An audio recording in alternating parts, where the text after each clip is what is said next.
우리가 살아가면서 뜻하지 않게 다른 사람을 평가할 때가 있음을 경험하게 됩니다. 사람을 평가한다는 것 그리 좋은 일은 아니지만 상황과 여건에 따라 할 수 없이 사람들을 평가하게 됩니다. 미국의 철학자인 랠프 바튼 페리라고 하는 사람은 일반 가치론이라는 책을 쓰면서 그 안에 소중한 인간을 다음과 같이 평가한다고 이야기합니다. 그 하나가 뭐냐? 물질적인 소유를 보고 사람을 평가한다는 겁니다. 돈이 많으면 인격적으로나 큰 사람이고 물질이나 소유가 적으면 천한 사람이라고 평가한다는 겁니다. 그럼 이것처럼 천박한 사람의 평가가 어디 있을까요? 물질이 많으면 인격적으로나 도덕적으로 성숙한 사람이고 물질이나 소유가 적으면 미성숙한 사람이다. 이건 아닙니다. 우리 사회를 보면 물질이나 소유가 많은 사람들 얼마나 미성숙하고 도덕적으로나 윤리적으로 천박하게 사는 사람들이 많이 있음을 보게 됩니다. 잘못된 평가입니다. 두 번째는 신체적 조건을 가지고 사람을 평가하는 겁니다. 겉으로 드러나는 모습들, 건강을 가지고 그 사람을 평가하는 겁니다. 그래서 얼짱, 몸짱 이런 이야기들을 합니다. 여러분, 얼짱과 몸짱 여러분 변하지 않을까요? 저도 옛날엔 잘생겼습니다. 나이가 들면 육체가 쇠해지는 것 당연합니다. 나이가 들면 배 나오는 것 당연한 겁니다. 신체적 조건을 가지고 사람을 평가해서는 아니 됩니다. 건강한 자식만 내 자식일까요? 건강할 때도 있고 약할 때도 있는데 이것 가지고 사람들을 평가한다는 것 천박한 평가의 기준입니다. 또 하나 있다면 정신적인 가치로 사람을 평가하는 겁니다. 다른 말로 하면 얼마나 공부했느냐, 얼마만큼 알고 있느냐, 예술의 감성이나 지식이나 학벌을 기준으로 해서 사람들을 평가하는 겁니다. 여러분, 이것 또한 어리석은 일입니다. 지금 시대는 전문성을 요하는 시대 아닙니까? 옛날에 배우나 옛날에 운동선수나 옛날에 참 어렵게 살렸죠. 근데 지금 그렇지 않지 않습니까? 운동 하나 제대로 잘해도 흔한 말로 대박 납니다. 여러분, 지금처럼 정보의 홍수 가운데 살았던 시대는 아마 없을 겁니다. 얼마나 많은 것들을 알고 있습니까? 심지어는 뭔가 부족하면 네이버 아줌마에게 물어봐 할 정도로. 그러기 얼마나 알고 있느냐, 얼마나 공부했느냐, 우리가 살아가는 데 절대적으로 필요한 것은 아닐 겁니다. 제 짧은 경험이지만 공부 잘하는 사람 치고 성공한 사람 별로 없습니다. 세 번째가 있다고 한다면 인격의 가치를 보며 그 사람을 평가하는 겁니다. 무엇에 가치를 두고 사느냐, 돈의 가치를 두고 살면 그 사람은 분명히 수전노입니다. 명예와 이익의 가치를 두고 살면 그 사람은 분명히 비굴한 사람이 됩니다. 무엇에 삶의 가치를 두고 사느냐, 여기에 그 사람의 인격의 됨됨이가 무엇이냐에 따라서 평가한다는 것, 좀 제대로 된 평가라 할 수 있을 겁니다. 그런데 이보다 더 귀한 것 하나가 있다고 한다면 무엇을 믿고 사느냐, 그 삶의 믿음의 가치가 어디에 있느냐, 내가 무엇을 믿고 있느냐에 따라서 그 사람의 가치가 달라집니다. 내가 믿는 것, 나의 삶의 버팀목이 무엇이냐라는 것에 가지고 그 사람을 평가한다는 것, 소중하고 귀한 걸 겁니다. 오늘 우리가 읽은 본문의 말씀은 믿음의 장이라 불리우는 히브리서 11장의 결론 부분의 말씀입니다. 11장 1절부터 수많은 믿음의 선인들의 모습을 이야기하면서 저들의 믿음을 설명하며 오늘 이 11장의 결론 부분을 맺는데, 히브리서 11장에 나타난 믿음의 선인들의 저들의 믿음의 모습을 종합해 보면 적어도 세 가지로 얘기할 수 있을 겁니다. 하나는 다름이 아니라 모든 것이 하나님으로부터 왔다는 믿음입니다. 믿음의 선진들의 공통점 믿음은 다 하나님께로부터 왔다는 겁니다. 생명도 하나님께로부터 온 것이며 우리가 먹고 사는 것 또한 하나님이 주신 것이라고 하는 모든 것이 주님께로 왔습니다라고 하는 고백입니다. 또 하나의 고백이 있다면 모든 것이 다 하나님께 속해져 있다는 겁니다.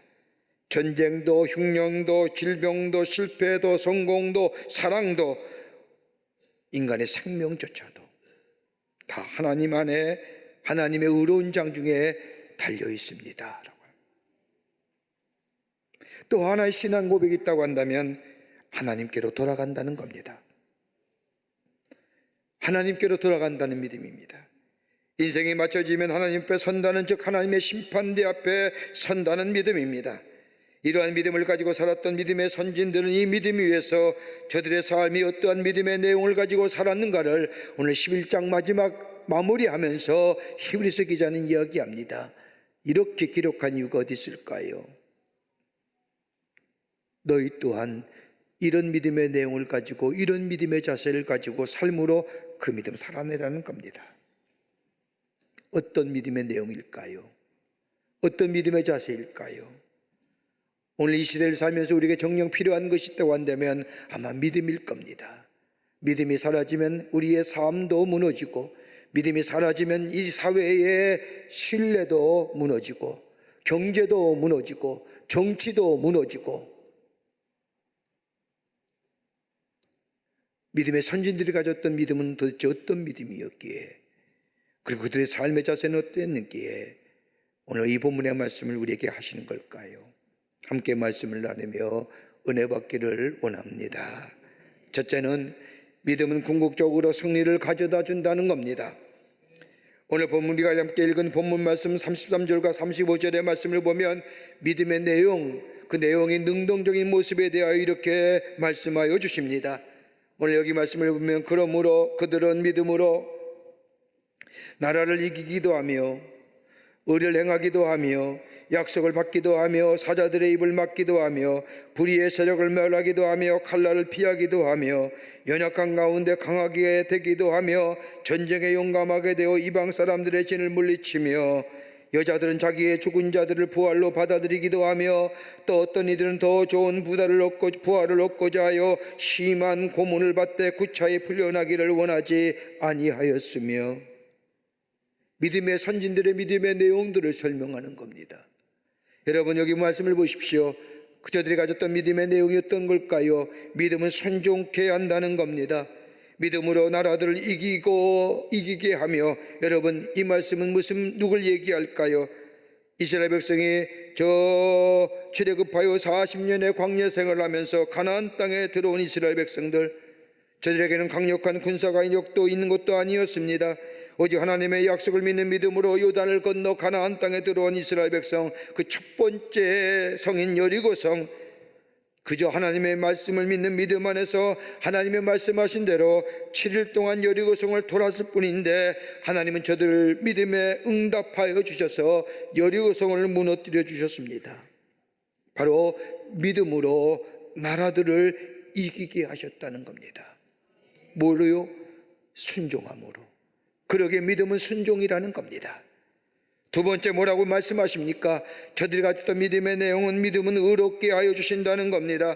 그러기에 의를 행하기도 하며 라고 말씀합니다.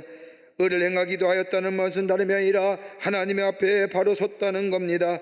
로마서 1장 17절의 말씀처럼 오직 의인은 믿음으로 말미암아 살리라고 하는 말씀처럼 하나님 앞에 바르게 살려고 했던 저들의 믿음이 하나님이 의로 여기셨다는 겁니다. 여러분 의롭다는 것이 무엇입니까? 하나님 앞에 바르게 산다는 것입니다. 바르게 산다는 것이 어떻게 나타날까요? 하나님의 말씀 따라 사는 겁니다. 말씀하시는 대로 내 생각과 경험에는 다른다 할지라도 하나님께서 말씀하셨기에 그 말씀 따라 살아갈 때에 하나님은 우리를 의롭다 여겨 주십니다. 윤리와 도덕적인 기준으로서의 의가 아닙니다. 하나님의 말씀대로 내 삶 속에 살아내는 것을 가리켜 하나님은 저를 의롭다 의인이라 여겨 주신다는 겁니다. 세 번째는 믿음은 약속을 이루게 하여 주신다는 겁니다. 그러기에 약속을 받기도 하며 얘기합니다. 여러분 약속을 받는다는 것 이야기할 때에 누굴 생각하십니까? 여러분 아브라함을 생각할 겁니다. 그저 하나님의 약속을 바라보고 본토와 친척과 아비의 집을 떠납니다. 그때 아브라함은 하나님께서 약속하신 것을 바라보며 믿음으로 나아갑니다. 아브라함과 사라가 나이가 들어 단선되었을 때도 하나님께서 아들을 주시리라고 하는 약속을 믿었습니다. 그의 믿음대로 약속의 아들 이삭을 저들에게 주신 것을 보게 됩니다. 무엇이요? 믿음입니다. 그러기에 믿음은 약속을 이루게 하여 주십니다. 네 번째는 믿음은 전인적 구원을 가져다 준다는 겁니다. 사자들의 입을 막으며 라고 하는 말씀, 사자들의 입을 막으며 라고 하는 말씀을 들을 때 생각나는 인물이 있다고 한다면 다니엘일 겁니다. 다니엘이 왕명을 거역하고 하나님께 기도드리다가 사자굴에 던져졌습니다. 다니엘은 사자굴 속에서도 하나님을 의뢰했습니다. 그럴 때에 하나님은 천사를 보내어 사자들의 입을 막아 다니엘을 구원해 주십니다. 구원받았다는 것은 다름이 아니라 전인적 구원입니다. 내가 영원히 구원받았습니다. 하나님의 사람이 되었습니다. 하나님의 말씀이 나의 삶을 인도하여 주십니다. 예수님이 나의 삶의 주인이 되어 주시면 내 생각이, 내 마음이, 내 삶의 자세가 달라집니다. 더 나아가 마음과 정신과 그리고 삶의 자세가 달라질 때 우리의 육체의 삶도 달라지는 겁니다. 그러기에 요한 3서의 말씀을 보면 내 영혼이 잘된 것 같이 내가 범사에 잘되기를 원하노라고 하는 말씀처럼 영혼이 잘되면 우리의 정신이 바르게 생깁니다. 우리의 정신이 바르게 될 때 우리의 육체의 삶이 바르게 강건한 삶을 살아가게 합니다. 그러기에 구원은 전인적인 겁니다. 영혼만 구원받기를 원합니까? 영혼만 구원받는 게 아닙니다. 영혼 구원받으면 우리의 전인적인 것에 구원의 역사가 일어납니다. 다섯 번째는 믿음은 불의와 타협하지 않는다는 겁니다. 불의의 세력을 멸하기도 하며, 여러분 불의의 세력을 멸한다고 하는 이 말씀을 들을 때 누구 생각날까요? 아마 엘리야가 생각날 겁니다. 불의와 타협하지 않는 믿음이 궁극적인 승리를 가져다 주는 모습, 저 갈멜산에서의 영적인 대결을 보십시오. 바울과 아사를 섬기던 850명의 거짓 선지자와 하나님을 섬겼던 엘리야 한 사람, 그 대결 속에 엘리야는 머뭇거리지 않습니다. 불의와 타협하지 않습니다. 온갖 회유에도 넘어가지 않습니다. 하나님을 향한 믿음이 우리 가운데 있을 때에 불의를 넘어서고 불의를 타협하지 않습니다. 여섯 번째는 믿음은 담대함을 가져다 줍니다. 오늘 말씀을 보면 칼날을 피하기도 하며, 여러분 칼날을 피하기도 하며라고 하는 말씀을 들을 때에 누가 생각날까요? 히브리서 앞장에 나오는 다윗의 모습을 생각날 겁니다. 여기서 말하는 칼날을 피한다는 것은 다윗을 얘기합니다. 다윗이 블레셋의 거인인 골리앗의 칼을 피했습니다. 또한 사울왕의 시기에 칼날을 피합니다. 하나님께서 다윗의 믿음을 보시고 다윗의 방패가 되어주셔서 그 모든 시기와 대적의 칼날을 피하게 하십니다. 그러기에 믿음은 우리에게 담대함을 가져다 줍니다. 무식이 용감한 게 아니라 담대함입니다. 일곱 번째는 믿음은 하나님의 뜻하신 바를 이루게 하여 주십니다. 오늘 여기 본문의 말씀을 보면 연약한 가운데서도 강하게 되게 하시며 라고 하는 말씀, 믿음은 우리를 강하게 만들어 줍니다. 그래서 어떤 위기 속에서 흔들리지 않고 하나님의 뜻하신 바를 이루어가게 하여 주십니다. 여러분의 수도를 보십시오. 죽으면 죽으리라고 하는 각오를 가지고 담대하게 왕 앞에 나아가 민족을 구합니다. 하나님의 뜻하신 바를 이루어갑니다. 그러기에 믿음은 위기 속에서 기도하게 하시며 그리고 하나님의 뜻하신 바를 이루어가게 하여 주십니다. 여덟 번째는 믿음은 용감하게 만들어줍니다. 전쟁의 용승명이 되어 이방 사람들의 진을 물리치기도 하며 라고 하는 말씀, 믿음은 용감하게 만들어주는데 이 말씀을 들을 때 누가 생각나느냐? 기드온입니다. 기드온은 300명의 군사를 이끌고 나아가 13명 5천명이나 되는 미디안의 군연합군을 물리치고 승리합니다. 그가 처음부터 용감한 사람이었을까요? 기드온이 처음 하나님으로부터 사사로 부름받았을 때에 두려워 떨고 있을 때에 하나님은 그에게 두려워하지 말라는 음성을 들려주십니다. 그 말씀을 듣는 순간 사사의 부름을 받아 이스라엘 백성을 구원하는 데 쓰임받습니다. 하나님이 그들을 내 손에 붙여주시라고 하는 그 말씀에 믿음을 가지고 나아가 용맹스럽게 싸워 승리합니다. 그러기에 믿음은 우리를 용감하게 만들어 승리의 삶으로 인도하여 줍니다. 이게 홀리 볼드니스입니다. 아홉 번째, 믿음은 부활을 믿게 합니다. 오늘 여기 말씀을 보면 여자들은 자기의 죽은 자를 부활로 받기도 하며 라고 하는 말씀 나옵니다. 여러분, 이 말씀을 들을 때 누가 생각날까요? 사르밧 과부의 아들입니다. 사르밧 과부의 아들이 죽었습니다. 그때 선지자 엘리야가 찾아와 기도해 줌으로 다시 살아났습니다. 수넴 여인의 아들이 죽었습니다. 이때에도 선지자 엘리야사가 기도해서 다시 살아났습니다. 죽음에 얻은 골짜기가 있다 할지라도 부활을 믿기에 넉넉히 그 어둠을 이기게 하여 주십니다. 다윗의 시편 24편처럼 내게 사망의 음침한 골짜기를 달릴지라도 해를 두려워하지 아니할 것은 주께서 나와 함께 하신다는 이 말씀, 행여나 내가 죽음의 어두운 골짜기에 묻힌다 할지라도 내게는 부활의 믿음이 있기에 두려워하지 않는 거예요. 거기 못 가게 하신다는 게 아니라 비록 그 길을 걸어간다 할지라도, 혹 내가 죽음의 어둠 골짜기에 휩싸인다 할지라도 내게 뭐예요? 부활의 신앙이 있기에 두려워하지 않는다는 겁니다. 이 믿음이 우리 안에 있냐. 열 번째는 선진들의 믿음의 내용을 얘기하며 믿음은 삶을 존귀하게 만들어줍니다. 심한 고문을 받되 구차히 풀려나기를 원치 아니하며, 여러분, 하나님을 믿는 믿음의 삶은 구차하지 않습니다. 비굴하지 않습니다. 불의와 타협하지 않습니다. 이게 믿음의 내용입니다. 이 믿음을 가진 사람은 뭐예요? 품격 있는 그리스도인이에요. 이 믿음의 위에 내 삶의 기초가 세워진 삶, 여러분, 그 사람을 평가하고 이야기할 때에 품격 있는 인생, 하나님이 주신 축복만 이 땅에서 누리는 것이 아니라 내 삶이, 내 정형원이 새로워지고 내 마음이 사라지고 내 자세가 새로워지고, 여러분, 여기서 내 삶 속에 뭐예요? 긍정적인 것이 나오며 파지티브와 프로액티브가 나오는 거예요. 아무런 믿음의 내용도 없이 좋은 생각 가지십시오, 긍정적인 마음 가지십시오, 적극적인 태도를 가지십시오, 이것이 아니라 오늘 선진들이 가졌던 이 믿음의 내용이 내 안에 믿음의 자리로 잡혔을 때 그 위에 세워진 인생이 뭐예요? 긍정적인 인생이 되고 적극적인 인생이 되는 거예요.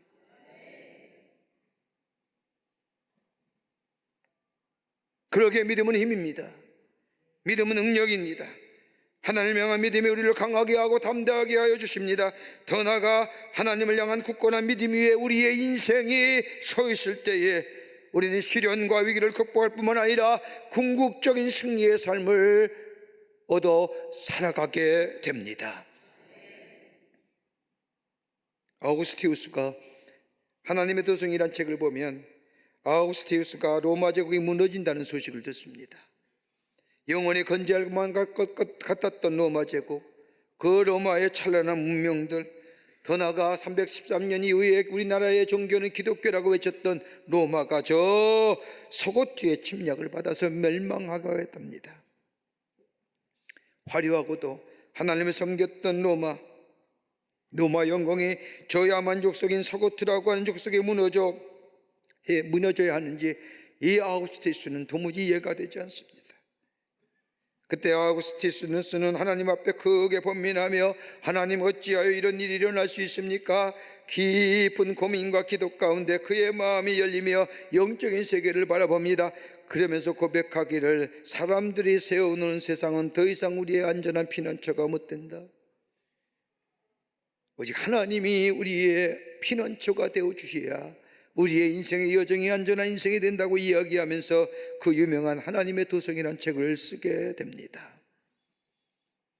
힘들고 어려울수록 하나님께 더 가까이 나가는 믿음, 요한일서 5장 4절의 말씀처럼 세상에 이기는 힘은 다른 것이 아니라 믿음의 힘일진데, 이 믿음의 힘이, 믿음의 내용이 내 안에 있게 될 때 믿음의 선진들이 살았던 것처럼 이 땅에서 하나님의 축복을 누릴 뿐만 아니라 우리의 믿음을 통하여 담대히 승리하는 하나님의 백성의 삶으로 살아가게 될 줄 믿습니다. 믿음은 순종입니다. 믿음은 의롭게 하여 주십니다. 믿음은 약속을 이루게 하여 주십니다. 믿음은 전인적 구원을 가져다 줍니다. 불의와 타협하지 않습니다. 담대함을 가져다 줍니다. 하나님의 뜻하신 말을 이루어 주십니다. 용감하게 하여 주십니다. 부활로 나아가게 하십니다. 우리의 삶을 존귀한 삶으로 만들어 줍니다. 뭐가요? 믿음이.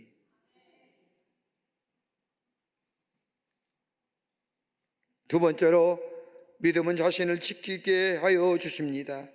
믿음은 자신을 지키게 한다는 겁니다. 여기 오늘 말하는 믿음이란 여기서의 인내란 수동적인 면에서의 믿음을 말하는 겁니다. 참고 견디어내는 겁니다. 35절과 38절의 말씀을 보십시오.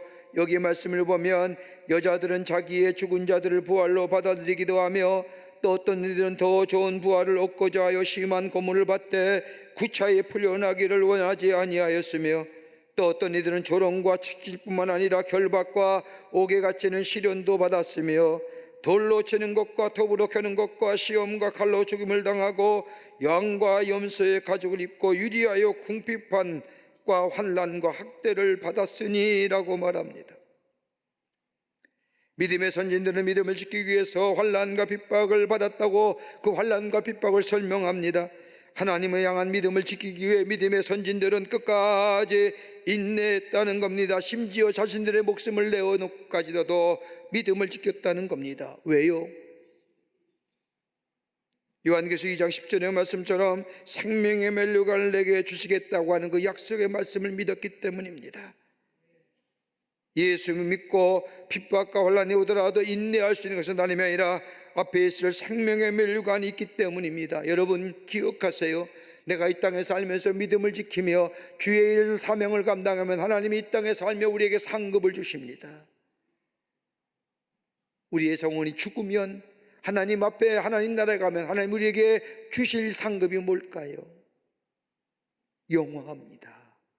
영화로움입니다. 우리를 영화롭게 하여 주십니다.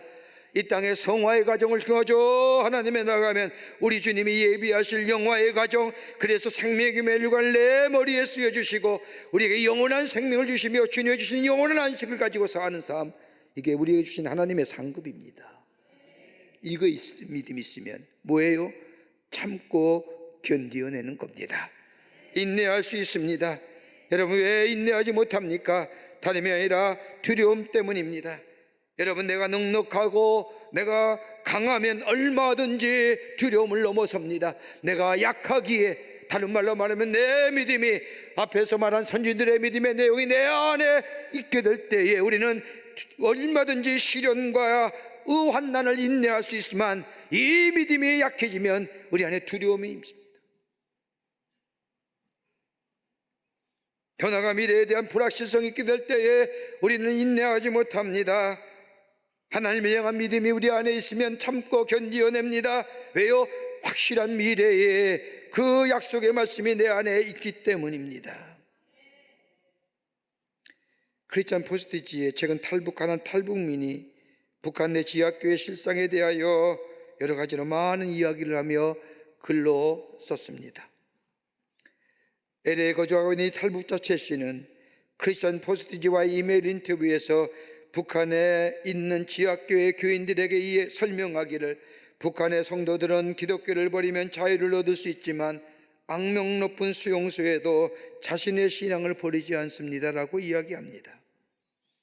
그가 처음으로 예수를 만나게 된 것은 다름이 아니라 중국에 넘어가 식량을 구하기 위해서 중국 땅에 넘어갔을 때에 선교사를 만나게 되었고 선교사가 전하는 복음을 듣게 되었고 예수님을 영접하여 기독교인이 되었습니다. 그리고 조선 땅에 돌아와서 북한에 돌아와서 첫 번째 성경 모임에 참여하기 했는데 그 처음의 모임 장소는 문자 그대로 지하였다고 합니다. 북한의 날씨는 매우 추워서 북한 주민들은 보통 김치나 감자 등을 보관하기 위해서 땅을 팠는데 북한에는 난방 시스템이 따로 없는 데다 음식을 밖에 놓아두면 다 얼어버기에 땅을 파서 거기에 음식을 저장했는데 그 처음으로 성경 모임에 참석한 장소가 음식을 저장하기 위해 팠던 지하 땅속이었답니다. 거기서 서로 만나 손전등을 켜고 성경 말씀을 읽었는데 성경 공부는 가능한데 찬송을 부를 수가 없었다고 합니다. 찬송을 부를 수가 없으니 콧노래로 찬양을 했다는 겁니다. 그러면서 이 탈북자 최 씨는 북한에서는 매우 삼원반 정보의 통제가 이루어지기에 많은 사람들이 종교의 존재를 알지 못한다는 겁니다. 그런데 그에 의하면 100명 가운데 1명은 하나님을 아는데 어떻게 그들이 하나님을 아느냐? 다름이 아니라 1990년대까지 중조부의 신앙이 이어진 사람, 그 사람이 예수 믿는다는 거예요.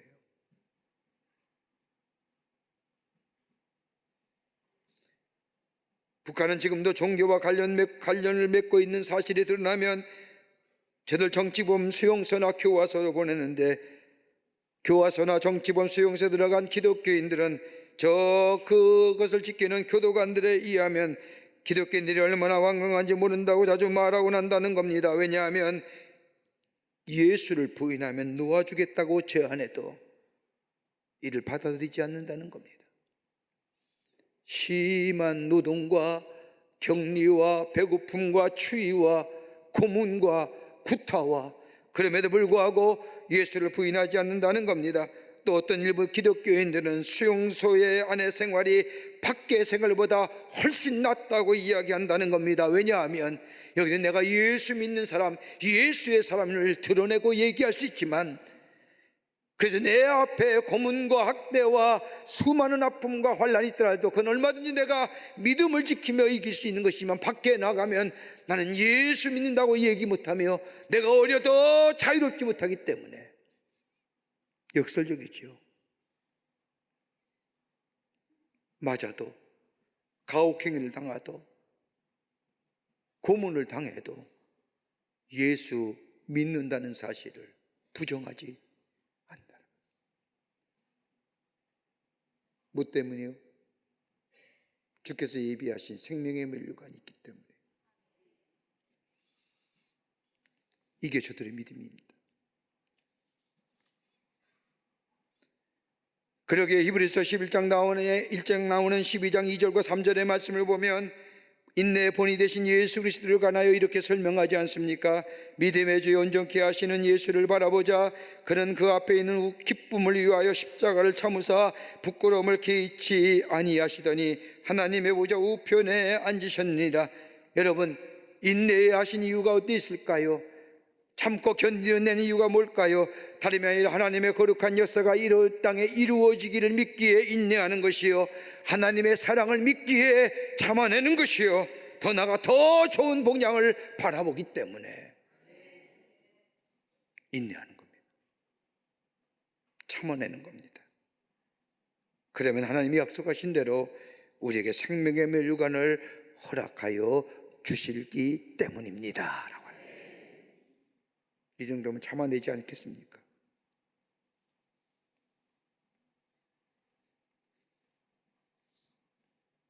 그토록 세상이 감당치 못합니다. 믿음의 사람은 세상이 감당치 못합니다. 하나님을 향한 믿음 있는 사람은 세상이 감당하지 못합니다. 어둠이 빛을 감당하지 못하는 것처럼, 저 죄악의 선을 이기지 못하는 것처럼, 저 믿음의 사람은 세상의 그 어떤 것들이 넘어지거나 쓰러지게 하지 못한다는 겁니다. 왜요? 믿음의 능력이 있기 때문입니다. 믿음 있는 자는 강건해집니다. 담대합니다. 궁극적으로 승리의 삶을 살아갑니다. 왜요? 하나님이 도우시기에, 하나님이 우리의 인도자가 되어주시기에, 그뿐 아니라 하나님을 향한 믿음을 가지고 살기에 그 어떤 환난과 핍박을 인내함으로 이겨낼 뿐만 아니라 죽으면 죽으리라고 하는 믿음을 가졌던 우리의 믿음의 선진들처럼 그 믿음이 우리를 존귀한 자로, 우리를 구별된 자로, 하나님의 약속의 성취를 누리는 자로 하나님께서 세워주시기에 세상이 감당치 못하는 겁니다. 믿음이 있게 겸손합니다. 믿음 있는 자는 다른 사람에게 용서의 사람이 됩니다. 믿음 있는 사람은 관용을 베풉니다. 그러기에 오늘 여기 히브리서 11장 32절의 말씀을 보면 세상이 감당치 못한 믿음의 선지를 대하여 이렇게 히브리서 기자는 말합니다. 내가 무슨 말을 더하리요? 내가 무슨 말을 더하리요? 1997년 9월 5일 테레사 수녀가 하나님의 부르심을 받아 세상을 떠나게 됩니다. 그를 존경했던 많은 사람들이, 세계 언론들이 그녀가 생전했던 말들을 모아 테레사의 어록이란 제목으로 책을 냅니다. 그녀가 한 말 가운데 많은 사람에게 감동을 주었던 말이 많이 있는 가운데, 진정한 사랑은 이것저것 재지 않습니다. 그저 줄 뿐입니다. 아플 때까지 줄 뿐입니다. 기도하면 믿게 될 겁니다. 믿으면 사랑하게 될 것입니다. 사랑하면 섬기게 될 것입니다. 그러면서 테레사 수녀는 그의 어록 말미에 이렇게 얘기합니다. 나는 모든 인간에서 하나님을 봅니다. 내가 나와 환자의 상처를 씻을 때 예수님의 돌보듯한 느낌을 받습니다. 행동할 때, 헌신할 때 그 속에서 그리스도를 만나고 하나님의 음성을 듣습니다. 책상머리에 앉아서 가지고 된 것이 아니라, 토론해서 이루어진 것이 아니라, 가르치고 배워서 된 것이 아닙니다. 하나님을 믿는 믿음 안에서 행동하며 희생하며 능력을 행할 때에 그 속에 더 깊은 하나님의 사랑을 경험하게 됩니다.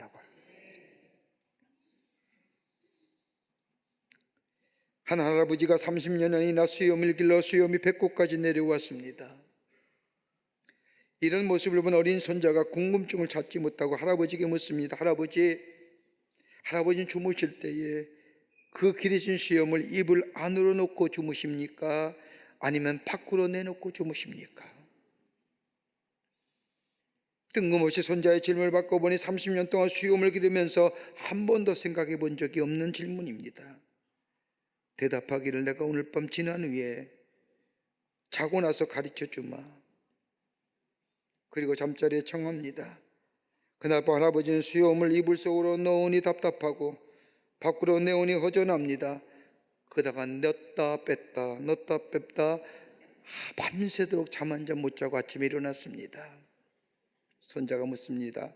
할아버지, 어젯밤엔 수염을 넣고 주무셨습니까? 빼고 주무셨습니까? 그랬더니 할아버지가 얘기하기를, 나도 모르겠다. 여러분, 오래 믿었다고 바른 믿음 아니지요? 우리의 믿음의 자리가 어떤 믿음이요? 믿음의 내용 어떤 믿음인지요? 믿었다, 안 믿었다, 깜빡깜빡거리는 믿음인지요? 아니면 어둠 가운데 빛을 비추는 믿음인지요? 그 믿음의 내용은 선진들이 살았던 그 믿음의 모습을 그대로 내 마음속에 간직하며 그 말씀대로 살아가는 믿음일 때에